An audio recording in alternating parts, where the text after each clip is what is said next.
This Torah class is brought to you by TorahAnytime.com. Okay, good morning everyone. Bruchim Abam to the Kollel Agra de Pirko here in Cougar Hills, New York. We begin with a very important Gemara. And we're going to revolutionize the way we understand this Gemara. It's a Gemara that we've learned many times. We start with number 33. Where else? Tana Debei Rabbi Yishmael. It was taught in the Academy of Rabbi Yishmael. Number 33. B'ni, my son, impaga b'cha menuvel zeh. If this menuvel, this disgusting, despicable, reprehensible person encounters you, and he tries to persuade you, he tries to instigate, he tries to, something like that, right? He starts to encourage you to, he tries to encourage you to sin. What do? Mashcheyu l'beis hamedrash. Pull him into the beis medrash. Im even hu nimuach. If he's a stone, he'll dissolve. V'im barzel hu mispoitzet. If he's iron, he'll shatter. So here's the $1 million question. This is the question of the Ben Ish Chai and the Ben Yehoyada. Who are we talking about here? We're talking about the Yetzer Hara. We're talking about the most despicable, reprehensible individual, which we know the Rebbeinu Shem created in all of us. This illness, a sickness that only has one medication and only has one antidote, of which the Gemara says in Kedushin, look at number 32. Hakacha Kadosh Baruch Hu Amarhem L'Yisrael B'ni Barasi Yetzer Hara Ubarasi Lo Torah Tavlin. I created an evil inclination. I created Torah as the antidote. So here, Torah is the antidote to the Yetzer Hara, and the Yetzer Hara is trying to persuade a person, trying to seduce a person, trying to instigate and get a person to sin. So what do? Bring the Yetzer Hara into the Beis HaMedrash. What? Bring the Yetzer Hara into the Beis HaMedrash? You go into the Beis HaMedrash and leave the Yetzer Hara outside of the Beis HaMedrash, right? Every good shul in the world has or should have a sign, leave your phone outside. There's no shul that says bring the phone into the Beis HaMedrash. So what does the Gemara mean? In Paga b'cha menuvel mashcheo lebeis HaMedrash. Bring him into the Beis HaMedrash. You go in the Beis HaMedrash. Leave him outside. There should be a box outside of the Beis HaMedrash where you drop the Yetzer Hara. And what does the Gemara mean? Bring the Yetzer Hara into the Beis HaMedrash. Okay. So the Gemara in Brachos tells us about a very important individual, about two great Amoraim, which will be the subject of today's Shiur. Rabbi Yochanan and Reish Lakish. Amar Rabbi Yochanan, Mishum Rav Shem Bar Yochai. Asur la'adam sheyimale schaik piv ba'olam hazeh. It is forbidden for a person to have his mouth be filled with laughter in this world. You want to laugh, but don't laugh so much where you've fallen off your chair. You laugh so much where your cheek muscles start to hurt. Shenemar ozimale schaik pino. Then your mouth will be filled with laughter. Ushainenu rina, and our tongue with song. Meaning then, on that great day when Mashiach comes, our mouth will be full of laughter. But not until then. That's why, even though I try to be funny and try to say jokes, but not too much. Not too much. I don't want anyone to laugh too hard. So I never say my best jokes. I always keep my best jokes in my back pocket. I say the second best jokes, because the ones that are not so good. And even when I say the ones that are not so good, if I would say it in a really funny way, you would not be able to control you. So I try to keep it in check. Why? Because Ozi Male is Chag Pino. Because Ozi Male is Chag Pino. You're not allowed to laugh completely in this world. You need to be a little bit reserved. Eimasai Bizman Shayemru Bagoyim Higdil Hashem Lasos Emela. Says the Gemara, Amru alav al Reish Lakish, Shemiyamav loimiles chag piv ba'il mazeh. They said about Reish Lakish, Azah milsa de chasidus, he never laughed wholeheartedly in this world. Michishame me Rabbi Yochanan Rabbi. Once he heard from Rabbi Yochanan his Rabbi that it's also for a person to laugh wholeheartedly in this world, he never laughed wholeheartedly. Rabbi say, at first glance, this seems a little bizarre. Reish Lakish was one of the Gedolei Olam. He could bring the dead back to life. And what hanhaga does the Gemara focus on that Reish Lakish was makbid about? and Reish Lakish was careful about, that Reish Lakish never laughed wholeheartedly. The moment Rabbi Yochanan got up in Shiur and he said, you're not going to laugh wholeheartedly in this world, Reish Lakish never laughed wholeheartedly. Asked the Ben Yoyada, probably anything Rabbi Yochanan said, Reish Lakish followed, and yet we don't have like this laundry list. Rabbi Yochanan said this, and Reish Lakish followed. Rabbi Yochanan said this, and Reish Lakish followed. Why are we focused on the fact that Rabbi Yochanan said, you're not to laugh wholeheartedly in this world, and Reish Lakish followed suit? So says the Ben Yehoyada, you have to say that Reish Lakish b'teva was a barchen. He must have been a barchen, like Bar Kapara. He was a jovial individual. He was a light-hearted individual. He was originally a Ganav. Now, Ganavim could be very serious. I know a lot of Ganavim. They're not like, he's a funny Ganav. So not only was he's a funny Ganav. So the Ben Yoyada was Mechadesh, that Reish Lakish was a shtickle comedian, and it was hard for him not to laugh wholeheartedly. But he overcame his essential nature, and he was misgaber al tivai, and he was maver al midoisav, and he never laughed wholeheartedly. That's another one. Okay. He has to make other people laugh. Oh, so you're saying that just because he's a comedian, it doesn't mean he himself laughs. The truth is, a bad comedian laughs at his own jokes. A good comedian has straight face. The funniest jokes are when you just say it like poker faced, right? But I guess what he means is he's a lighthearted guy. He's a relaxed guy. He's the kind of guy that has that infectious laugh, and it was very hard for him to control his laughter. But since Rabbi Yochanan told him, you're not to laugh wholeheartedly in this world, so he controlled himself, which is even more bizarre than the question. So what's the answer? The answer is, you want to hear a chiddush of the Ben Yoyada? Reish Lakish was a barchen. You can't just be mechadesh, you have a kasha on an amoira. You know what the teretz is? It must have been that he was a barchen. You can't just be mechadesh about an amoira that he was a barchen because it answers the question. I mean, that's a little bit of maybe a stretch. What is the bet? And in the Sefer Megadim Chadoshim, he sort of asks, what smach is there? What basis is there to even suggest that Reish Lakish was a barchen, and because of that it was hard for him to overcome his laughter. Okay, so we come to a very interesting Gemara. Yom echad have a kasachi Rabbi Yochanan b'Yardena. Rabbi Yochanan was once swimming in the Jordan River. I'm on the border of Israel and the Jordan River, right? Number 4. Kasachi Rabbi Yochanan b'Yardena. Yeah, number 4. Rabbi Yochanan was swimming in the Yam. Now, Rabbi Yochanan was an exceptionally handsome individual, and there's a question even if he had a beard, and he had very long eyelashes. Chazia Reish Lakish v'shavar liyardena. Reish Lakish saw him and he jumped into the Jordan, because Reish Lakish thought Rabbi Yochanan was a woman. Amar lei. So when Rabbi Yochanan sees Reish Lakish and his incredible prowess to dive straight into the Jordan River, he says, you're so powerful, you're so strong, you have so much power, you should use your strength to learn Torah. So Reish Lakish says back, and you, Rabbi Yochanan, you have such good looks, you should have been a woman. Amar lei shufrach lanashi, or you should use your good looks to get nashim. Now, I don't know too many Rabbanim that could to come back from that easily. Usually people come to Rabbanim and they say, with all due respect. So at least you know what's coming, right? But I don't know how many Rabbanim could come back from a shufrach lanashi. But Rabbi Yochanan didn't beat an eyelash. Amalei ihadra bi yahivna lach achoisi d'shapir minai. If you do tshuva, I'll give you my sister who's even more beautiful than me. By the way, this is a very interesting method of taking care of the shidduch crisis, because imagine that you have a criminal, somebody's about to be accosted by a criminal. Say, no problem, I'll marry you off to my cousin, my sister, my aunt. But that's what Rabbi Yochanan did. Rabbi Yochanan said, I'll give you my sister who's more beautiful than me.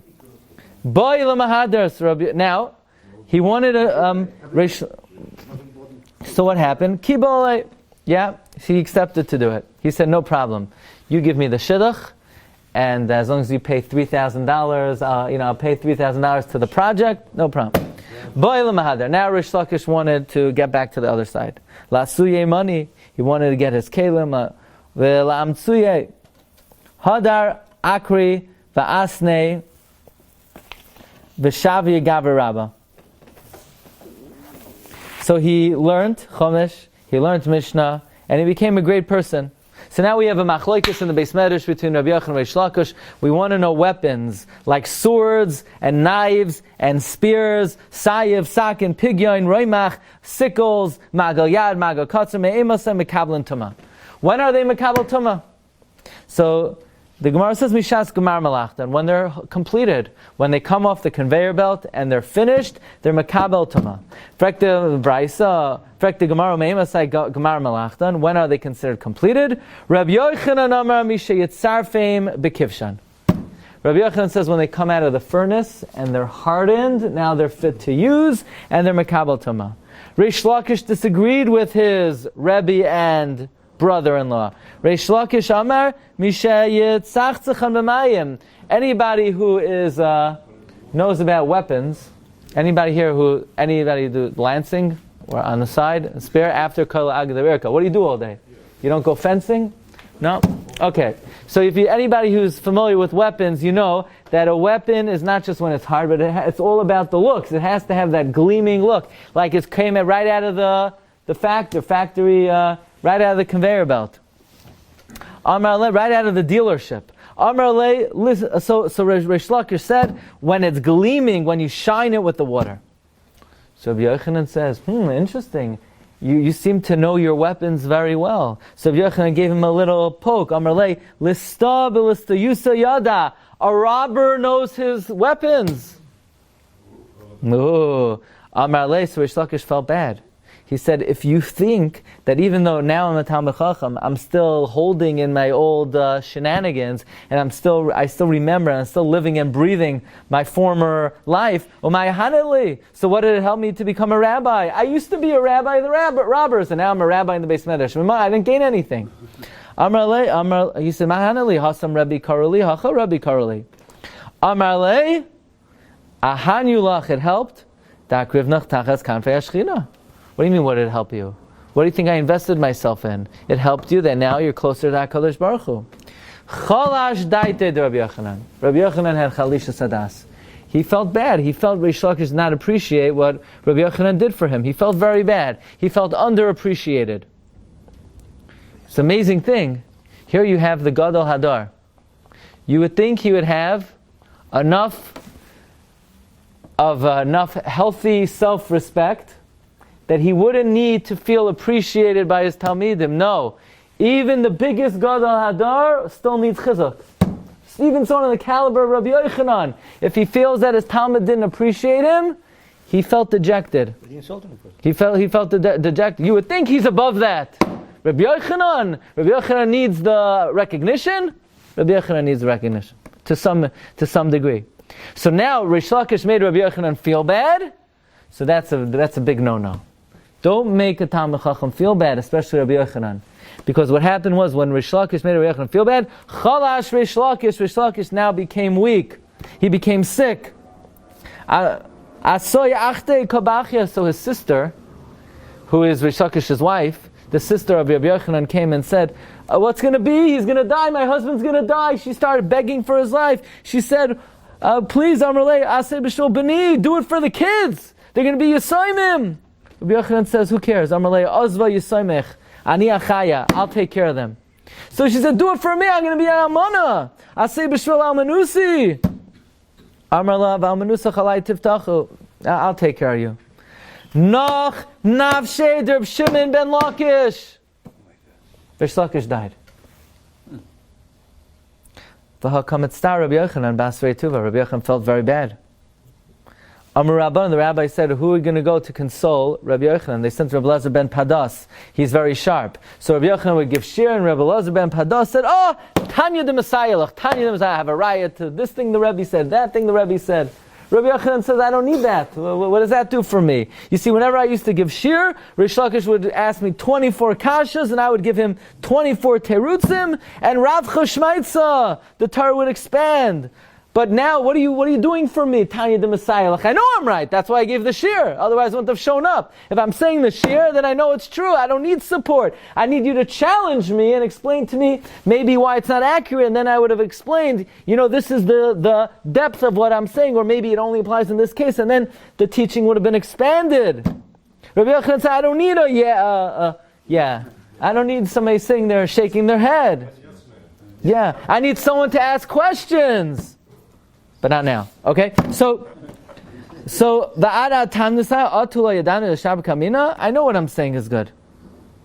Have a Ka'azul V'Karamani Rabbi Yochanan was walking around tearing his clothing, V'Kabachi, V'Amar, Heicha Ad Bar Lakisha! Heicha Ad Bar Lakisha. Where are you, Reish Lakish? Like almost like somebody gone crazy. Says Gemara V'Hakat Savach Ad Shav Daite. Rabbi Yochanan cried out until he lost his mind. His mind ebbed away. Boy Rabbanon Rachamei Alei V'Noch Nafshe. The rabbis had Rachmanus on Rabbi Yochanan. They davened that Rabbi Yochanan should die, and Rabbi Yochanan died. Where was the life of Reish Lakish turned around? In the water. In the river. Okay. We come to this week's Parsha. Vayomer Elokim al Avraham, Al Yeira be'einecha al hanar v'al masecha. You shouldn't feel bad about the kid. You shouldn't feel bad about the maidservant. Kol asher toimer elecha Sarah shema b'koila. Whatever Sarah tells you, listen to her. Ki biyitzchak yikare lecha zara. Your descendants are in Yitzchak. But don't worry, even this kid Yishmael will be a guy, will be a nation. Kizarachahu, at the end of the day, he's your descendant. Says Targum Yonasan ben Uziah, what does it mean? V'games ben ha'ama l'goyas yimenu v'oif yas bar amsa, even the son of this maidservant, la'am listim ashavine, he's going to be a ganov, so don't worry, you're going to have nachas from them also, because they're going to be ganovim, gazlonim, chamsonim, robbers, stealers, thieves. Don't worry. Yiddish nachas. What is Targum Yonasan ben Uziel saying? Don't worry about the Ben Ha'ama ki l'goyas yimenu. Why? He's going to be a listim. And what's the added point? Ask the Shvilei Pinchas. That, don't worry, ki zarachahu. He is your descendant. So, we go to last week's Parsha. Avram Avinu, he's 86 years old and he has Yishmael. And he was basically satisfied with that. He felt he had a child and his life had come full circle. And Avram Avinu davens, Lu Yishmael yichya lefanecha. If only Yishmael would live before you. The Zohar says that we have tainus on Avram Avinu for saying these words. Avraham, why are you davening that Yishmael should live? Do you know how much tsar we have because you were mispalel that Yishmael, the Arabs, should live? All of our troubles in the Gullus, Avraham. We say, Avraham, are you our father? Why do you say, Lu Yishmael Yichel Lefanecha? That's the Zohar HaKadosh. But God comes to Avraham and he says, Vayomer Elokim. God says to Avraham, Avahol Sarah Ishtecha. Sarah, your wife, your ledas l'chabein, will have a son. V'karasa Shema Yitzchak. V'aki Moisias Brisi Itai. Levrisai Lam Lazari Acharav. No! Don't daven for Yishmael. Sarah's going to have a kid. You're going to call him Yitzchak. Uli Yishmael Shematicha. But regarding Yishmael, I've listened to your tefillah. So the Shvilei Pinchas in Parshas Lech Lecha in Maimer Yudches, he asks, why is Avram Avinu davening for Yishmael? He must see something good in the kid. What exactly is Avraham davening for? What redeeming quality does Avraham detect in Yishmael that he is being mispalel, that Lu Yishmael Yichel Lefanecha? And furthermore, listen to this exchange. It's a very odd exchange. Avram Avinu says, please listen to me regarding Yishmael. What does Hashem say? No, Sarah will have a kid, you call him Yitzchak. And regarding Yishmael, I'll listen to you. So Ibn Hashem should have said, I'll listen to you regarding Yishmael, and by the way, also you're going to have another kid from from Sarah. Why does Rebbe Shalom first say Aval Sarah Ishtecha, and only as an afterthought Uli Yishmael Shematicha? So I want to point out an interesting phenomenon, and this is pointed out in the Sefer Az Yashir of Rabbi Moshe Schwerd in one of his Svarim, and that is every time Yishmael comes to the scene, he's always associated with water. Yishmael's always at the water. He's always hanging out at the water. So, for example, last week, when Hagar runs away from Abraham, from Sarah, and she's on the road, Vayimtsa'a malach Hashem al ein hamayim ba'midbar. The angel of God finds her by the spring. Al ha'ayin b'derech shor. Vayoymar Hagar shivchas Sarayim izebas. Where are you going? So the Malach says, go back to her. And the Malach says, you're going to have many children. And the Malach says, you're going to have Yishmael. And he's going to be a Vildachaya. Pera Adam. So what does she call the place? Al Kain Kara La Be'er. Be'er Lachai Royi. Very interesting. By the way, just as an aside, listen to what Hagar says. This is just an aside. She says, Ki Amra Hagam Haloim Roisi Acharei Royi. After, even here I saw, after I saw. It's also a very interesting expression. Even here I saw, after I saw. And she calls the name of the Be'er, Be'er Lachai. Where is the Be'er? Between Kadesh and Bared. Targum says between Rekem and Cheger. Who cares where the Be'er is? Why are we giving, the location of the exact location of the Be'er? So the Chida explains, based on the Gemara Moed Katan, the Gemara says about Rav Huna, the Rav Huna was roi for the Shechina to rest on him, but he couldn't have Ashras HaShechina because he lived in Bavel. So the Gemara asked, what do you mean, in Bavel you can't have Ashras HaShechina? God spoke to Yechezkel in Bavel. So the Gemara answers, by Yechezkel it says, Hayay Haya. Since he already had Nevu in Eretz Yisrael, he was able to continue the lines of communication even in Chutz Haaretz. So here's the kasha. God, what? Vayeira Hashem el Abraham? Okay, good question. So Avraham Avinu didn't really see Hashem, he only heard Hashem. But then he gets to Eretz Yisrael, and it says, he built a Mizbeach Lashem, Hanira Elav. So again, there are different levels of communication. So the Chidah says like this, that Hagar was surprised. How could the Rebbe Shalom be speaking to me? How is that possible? I'm in Chutz La'aretz. So she says like this, Hagam Haloim Ra'isi. Even here in Chutz La'aretz I've seen. Why? Acharei Roi. After I already saw in the house of Abraham. So since I already had Nevuah in the house of Abraham, so I'm able to continue the lines of communication even here in Chutz La'aretz. And why is she bothered? Why is God speaking to her? Because the Be'er was between Kadesh and Bared. Where is Kadesh and Bared? Rekem and Cheger. Where is Rekem and Cheger? The first Mishnah in Gittin, Rekem and Cheger is Chutz La'aretz. Since she's in Chutz La'aretz, she's explaining, how could God speak to me? It's because Acharei Royi, because God had already spoken to me in Eretz Yisrael. But be it as it may, Yishmael speaks to, Yishmael's Besura and birth is nisbaser at the Mayim. And in this week's Parsha, Vayash came Abraham ba'boiker, Abraham woke up in the morning, Vayikach lechem, v'chemas mayim, and he gave it to Hagar, and he put it on her shoulder, and she sent them away, and the water is depleted, and the kid's about to die of thirst, and he puts him under the bushes, and what happened? Yishmael Lakim as Kol Anar, Vayikra Malachim, and all of a sudden she sees what? Vayifkach Lakim as Seina, Vateres Hachemes. So again, Yishmael's life and the story of Yishmael appears at the Be'er, at the water. In fact, when Yishmael cries out because he has no water to drink, so the pasuk says that Hashem heard the voice of the child, Ba'asher Husham. So Rashi says, what does it mean, Ba'asher Husham? Lefi masim shehu oisa achshav hu nidain. He's being judged based on his current activities, but not based on what he's eventually going to do.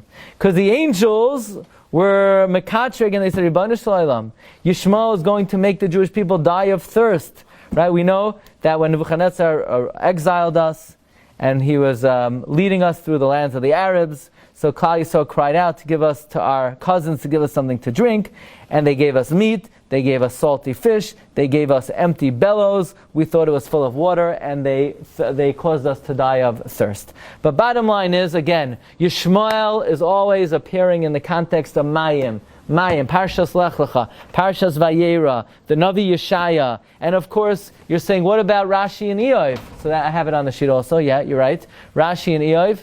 Rashi says, where do Yishmaelim live? Tema, Eretz Yishmael. Shehi Nemucha. Yishmael, it always lives in low-lying areas, V'hamayim Nigarim Sham, where the water is drawn. The water draws there. And therefore, you could take it to the bank. Wherever you talk about Yishmael, there's always water there. There's always water there. So comes of Shamshon Ostroppolle, one of the all-time great Mikubalim, someone who lived in the generation of the Shach in the year 1648 and 1649.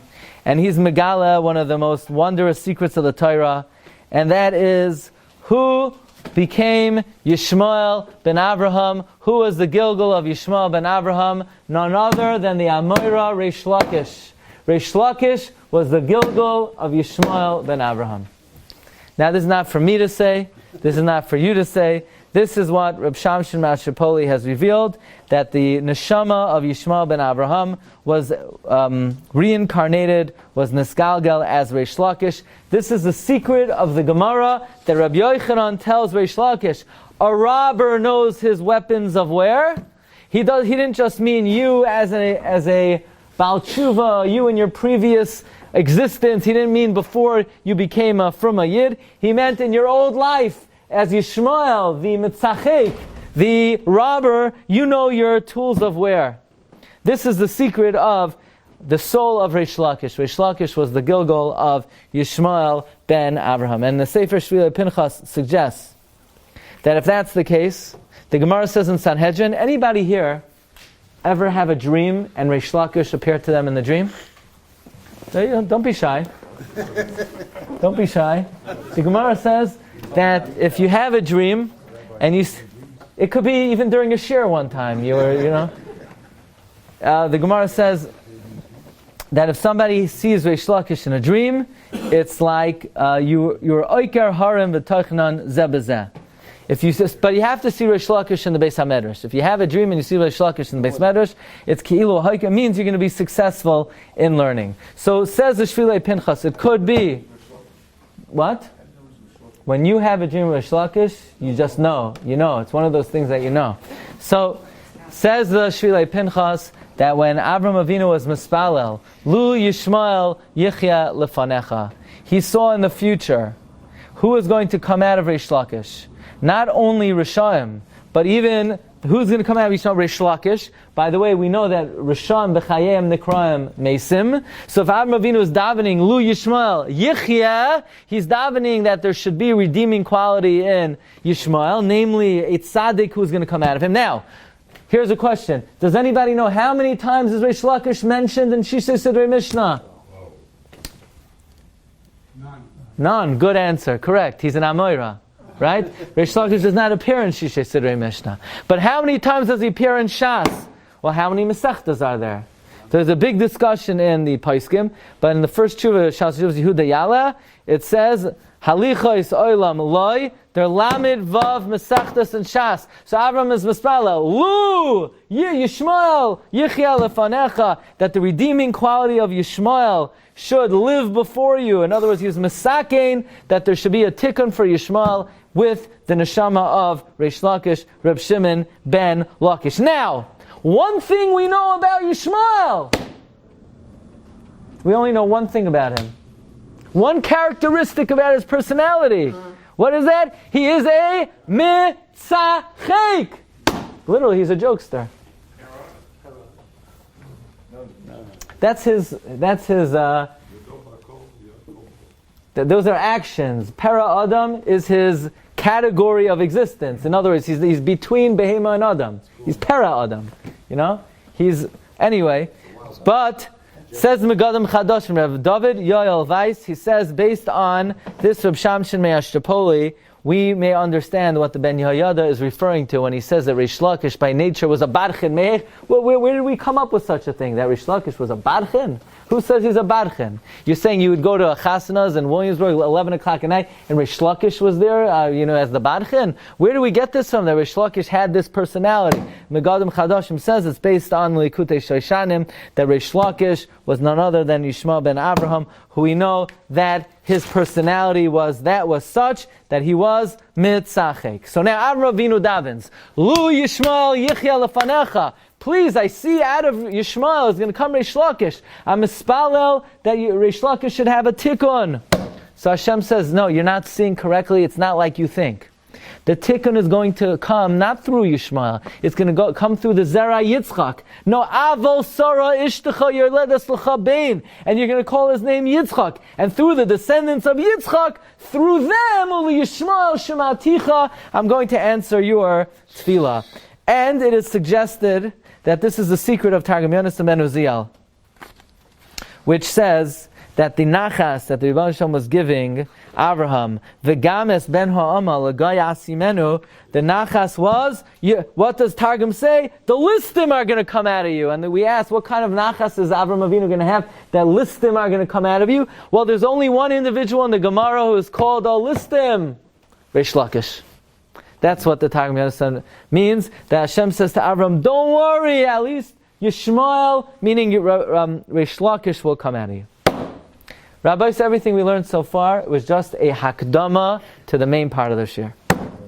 Now we're going to tell you something really interesting. Azayar HaKadosh, if you travel down from Shamayim, if your soul came down from under the Kisei HaKavod to learn this, it was worth the trip. The Zohar HaKadosh in Parshas Pinchas. Number 21. Va'oid raza achara ukmuha rabbanan hadar shahoylech hu hadar shaba. Va'oid ukmu rabbanan. Next line. Da'asid hava Moshe. I'm going to start with the following question. Do you remember Rashi in Parshas Noach? Also in Parshas Shemos? Rashi has a kasha that Noach builds the teva, he puts tar on the inside and on the outside. Frekt Rashi, I don't understand, when they put baby Moshe into the river, why did they only put tar on the outside? They should have put tar on the inside. Smell. Okay, I know you know the answers, but you're taking the question like the question makes sense. Abakah. Noach built the Titanic, right? He made a boat with 3 floors, room for all the animals. And he put tar on the inside and the outside. So why, when some kid put a little box, a toy sailboat in the water, why didn't they put tar on the inside and the outside? What's one thing got to do with the other? Why? Well, all of a sudden, Noach's teva establishes the boating code? Then now that we have a teva where it says there's tar on the inside and the outside, so now every single thing in the history of the world that's ever put in the water has to have tar on the inside and the outside. Why doesn't Rashi ask, in 1642, when Christopher Columbus sailed, they didn't put tar on the Nina, the Pinta, the Sun. What's the kasha? Why does Moshe's little box have to be like the Titanic that Noach built? Listen to this. Says the Zohar HaKadosh, Osid hava Moshe lekabala oiraisa bedara de toifana. Moshe was destined to be makabel the Torah and the Dar Hamabel. Ella begin to have a Rishia, but because they were so wicked, he couldn't do it. How do I know this? Bishagam hu basar. Bishagam is gematria Moshe.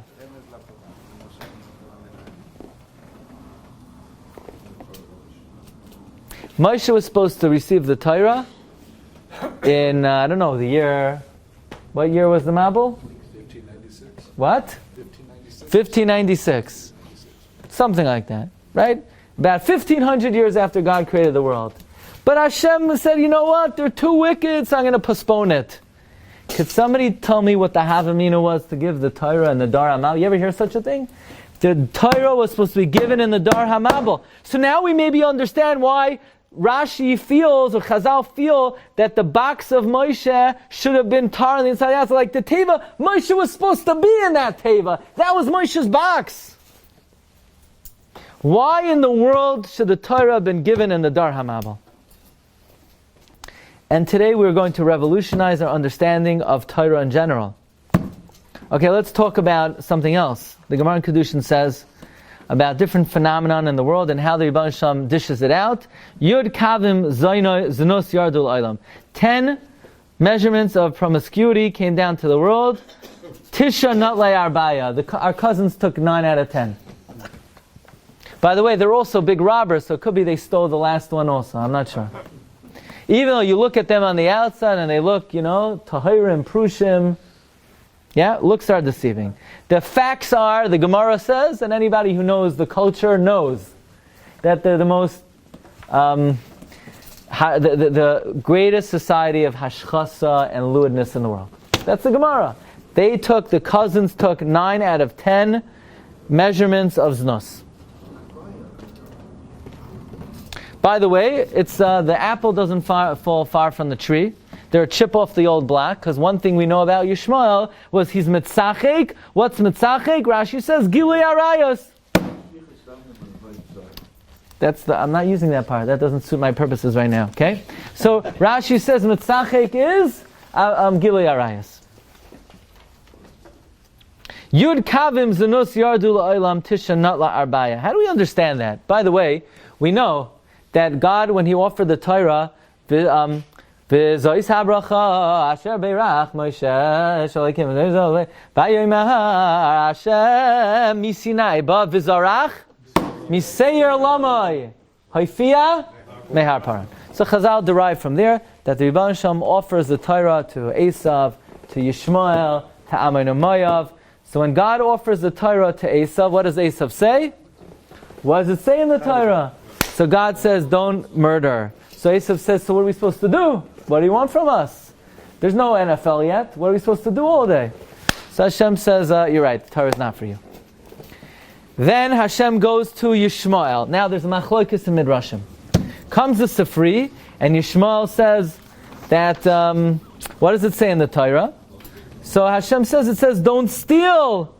So Yishmael says, so what are we supposed to do? We're supposed to live. What are we supposed to... No, not for you. Hashem comes to Ammon and Moav, and the Sifriya number 29 says, Ammon and Moav says, what does it say in the Torah? And Hashem says, Loisinov. So Ammon and Moav says, our whole identity is Arayas. This week's Parsha, Lot and his daughters. That's the Sifri. But the Zohar HaKadosh says, God came to Esav, and Esav said, Loisirtzach, we can't handle. And Yishmael said, Loisinov, we cannot handle. This is our Yerusha, this is our legacy, this is our identity. So we know Yishmael is associated with Arayas. That is the identity of that Ummah. Interesting. Yishmael and Arayas go hand in hand. How about Esav? What's Esav's favorite pastime? Murder. So we have 2 cousins that I would not put on the shidduch resume. We have cousins on the left side, they're left wing. The left wing cousins are murderers.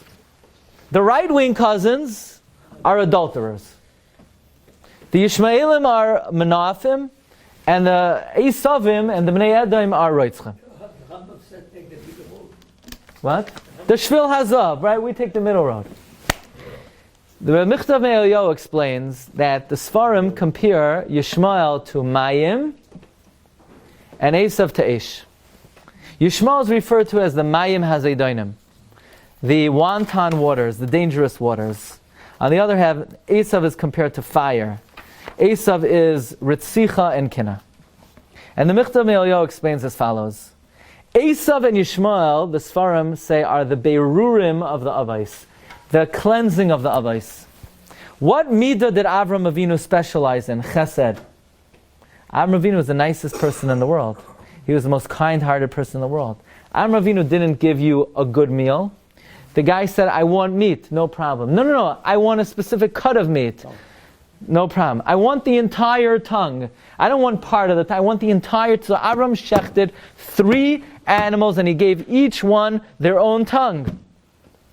But what do you call unbridled chesed? Chesed with no restrictions. Chesed that is not governed by reason and by discipline. We call that Gilui Arayos.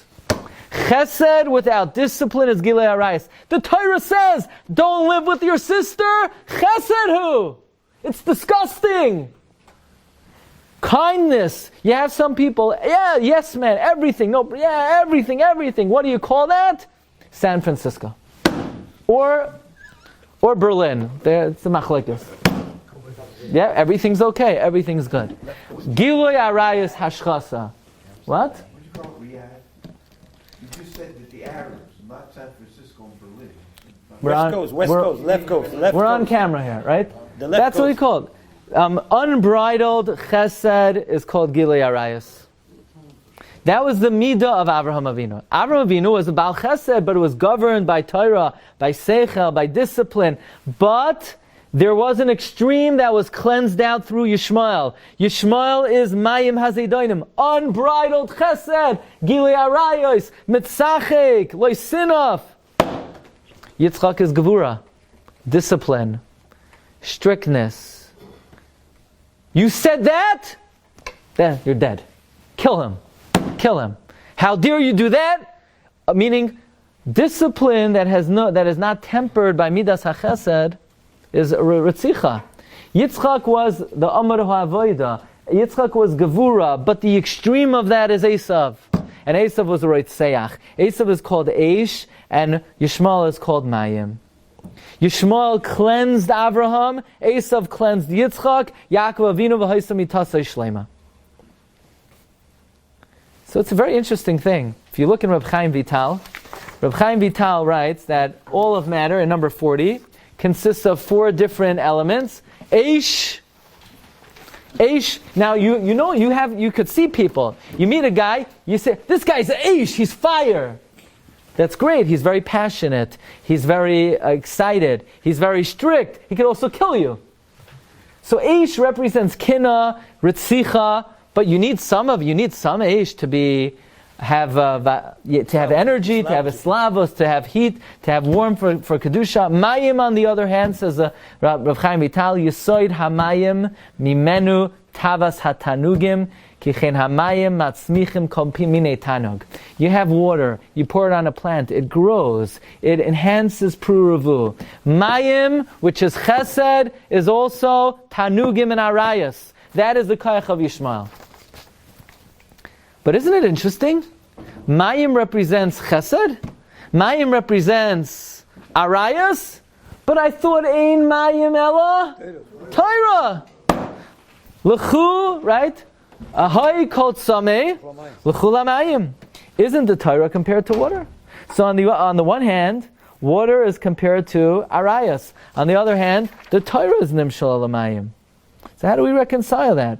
Look at number 38, Gemara Bava Kama Daf Yud Zayin. Ve'ein mayim ela Torah, shenemar hoi kol tzameh l'chula mayim.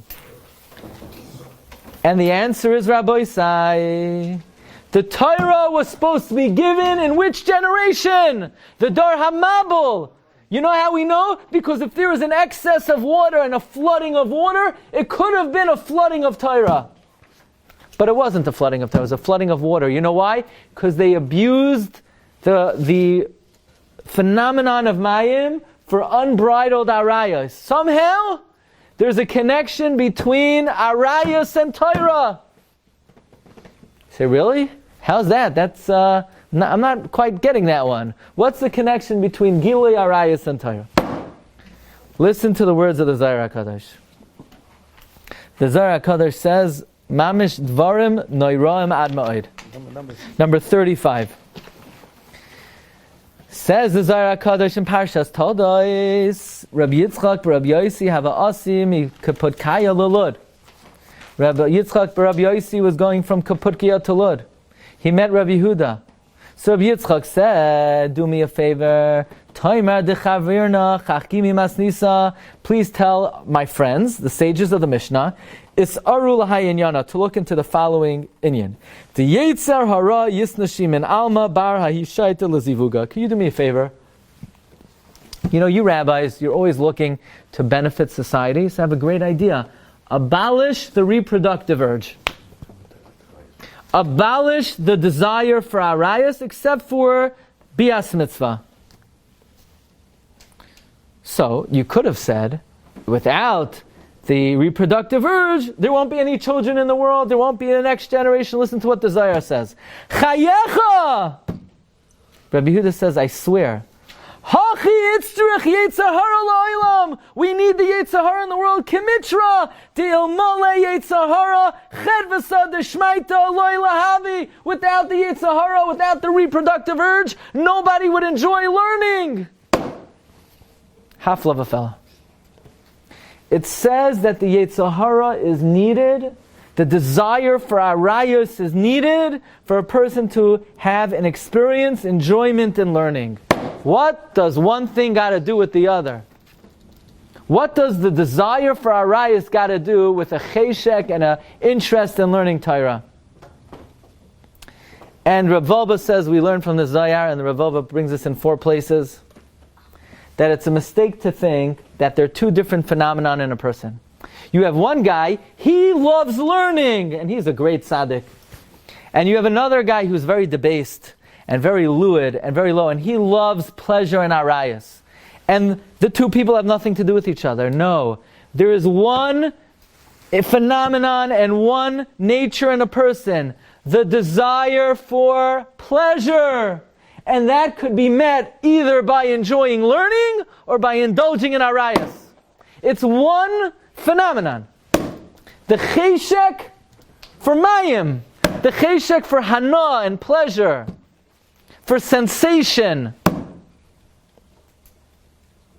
And that desire could either be filled by enjoyment and limud Torah or by gilui arayos. Who says that? Rav Wolbe. And the Ben Yehoyada. I don't have it on the sheet, but I do have the Ben Yehoyada. The Ben Yehoyada says as follows. Says Ben Yehoyada in 34, he asked the question we started with. Here it says if the Yetzirah tries to seduce you for arayos, to lower yourself, to be involved in lowly, debased hana, why are we pulling him into the Beis Medrash? Leave him out of the Beis Medrash and you go into the Beis Medrash. Says the Ben Yehoyada, he quotes the Zohar, the Medrash Hanelam, that without the Yetzirah, there would be no chedvasa d'shmaita. Therefore, the Rebbe Shem gives us the Yetzirah so we can enjoy our learning. Says the Ben Yehoyada, if the Yetzirah encounters you to make you sin, bechemda, don't throw him out of the Beis Medrash. Don't say, "Oy vay, I'm such a Rasha, Marusha, I'm such a low life. How could I have such desires? How could I have such thoughts? I must be debased. I must be a Rasha, and leave that out of the Beis Medrash, and you go in the Beis Medrash." No! You should realize that if you have cheshek and taiva for inyane arayos, bring it into the Beis Medrash and hone it and channel it to become great in learning, because one can only have hana in learning and enjoy learning if they then fulfill the desire for sensation and fantasy in limud Torah. And this is what you're saying, don't fight this. Channel. Don't fight him. Bring him in. Use it, harness it. Take the Yetzirah and use the Yetzirah to make you great, don't fight the Yetzirah. Say, Yetzirah, I'm on board with you. You're just you're using it for the wrong things. Says the Ben Ish Chai, Mishoy Choyse Lebeis HaMedrash, Leshtamish by Bedavar Taiv. Have kina from the Limdei Torah. Have chemda and taiva to explain, to understand, to appreciate the sophistication, the nuance, the challenge, the beauty, the majesty, the grandeur. You have something difficult and you could explain it and you could understand it, you could wrap your mind around it. That will satisfy every sensation, every fantasy, any urge you have could be satisfied, and the Rebbe Shem created the Yetzirah for the purpose of limud Torah. That is the element of mayim. Mayim could either be used for arayos or ein mayim ela Torah. Ein mayim ela Torah, ein mayim ela arayos. Now Yishmael is always hanging around the mayim. He's always around the mayim. And that's because Yishmael took 9 out of 10 kavim of arayos. And Yishmael has been so immersed in Inyane Loy Sinaf that he has channeled the Yetzer Hara to feed every lustful idea in his mind. But Reb Tzadok HaKohen writes that if a person chas v'shalom is nichshal in these inyanim, he says you should know that that tool that you have, you could transform it, you could transfer it, you could elevate it to be zoicha to godless and Torah. In other words, you see a kid, a young man, a teenager, anybody. You say, what do you want in life? You want to become a Talmud? You want Olam Hazeh? He doesn't want anything. Doesn't want anything. He's not going to have anything. But you have a young kid. What do you want out of life? He said, Rabbi, I can't tell you. Can't talk about it. Gewaldik! He could become a Gadol Yisrael. Says Reb Tzadok HaKohen, someone who has extra taiva, don't feel bad about it. Don't say kama pagam. Look at his words. Look at number 42. Mi sheyesh lo tshuka gedola l'taivas haguf. Somebody who has great yearning, great desire, great lust to fulfill his physical desires. Al yisatziv bazeh. Don't be sad. Don't say kama pagam hu. Adarabba. It's a tool. Hu kli muchan letoikef avas uchukas drishas ha'emes. It is a tool to pursue, to desire, to seek out the truth. Mayim represents taiva. Mayim represents Torah. There is no stira here. There is no stira. It's the same thing. And that is, Torah has to be learned mitoich tshuka, mitoich chemda, mitoich desire. That's how somebody is elevated in Torah. Just to learn, and it's just dry words, without interest, without excitement, without enthusiasm, that's not the Torah that courses through your vein. It has to be in mayim ela Torah, Torah with tshuka and chemda. And therefore, God looked through every generation in the world. Which is going to be the best generation to give the Torah? And the Rebbe said, Pashat. The best generation to give the Torah is the Dar HaMabul. They have the most tshuka, the most chemda, the most taiva. The only thing is they abused it. And they did not channel in the right direction. But they had the greatest potential to be the Dar Mekablei HaTorah. So the good news, Rabbi Isai, is that we have hope in our generation. Because even though the Or HaChaim HaKadosh said that in Mitzrayim they could not fall to the 49th level of Tumah because there'd be no way to get out, says Or HaChaim HaKadosh, once the Torah is given, you could fall lower than the 49th level of Tumah because Torah could pull you out even of the 50th level of Tumah. So I would, humbly make the case that I don't know how bad things were in Mitzrayim, but it's hard to imagine that in Mitzrayim, the billboards and the atmosphere and the society was as degenerate as society has reached today. I don't know. But that means Rebbe Shem is waiting for a generation to say, Hein ga'alti eschem acharis kareishis. Because we know in the Navi in Shiur it says that there's going to be another revelation of HaKadosh Baruch Hu to Klal Yisrael, where Hashem is going to teach Torah to Klal Yisrael. Where we ask Hashem, Yishakeni, Minashikois Pihu, which Rashi says it means that God has taught us to reveal Torah, but the day will come that God will again reveal Himself to us and teach us the secrets of the Torah. What generation is Rebbe Shalom looking for to reveal Himself again and to come to us again and to be menashek us with the shikos of the Torah, to megala to us, and we should be zoiched to the gal einai v'abita neflois mitarasecha. If the first eligible generation to be makabel the Torah was the Dar HaMabul, then in a generation like ours, we're living in a generation where the challenge of the generation is taiva, is chemda, is inyane arayos. So that means that we have the kelim to channel the koyach of the mayim hazeidonim into ein mayim ela Torah. So we should be zoicha. Hashem should help us, and therefore, perhaps we could say, we have this individual Reish Lakish. Reish Lakish he sees Rabbi Yochanan, but where is his turning point in life? Reish Lakish jumps in the water and he tells Rabbi Yochanan, Chelcha lenashim, we're in the water over here. Ein mayim ela arayas. Rabbi Yochanan says, no, you missed the boat. Ein mayim ela Torah. The very water that you want to use to pursue your taiva, if you channel it, impaga b'cha menoval mashcheu lebeis hamedrash. Take the mayim azedainim, pull it into the base medrash, ein mayim ela Torah, and that's where Reish Lakish had his turnaround in the mayim of the Yarden. So we should be zoicha. Yibam Sham should give us te'ima of the ein mayim ela Torah. Shkayach. You've just experienced another Torah class brought to you by TorahAnytime.com.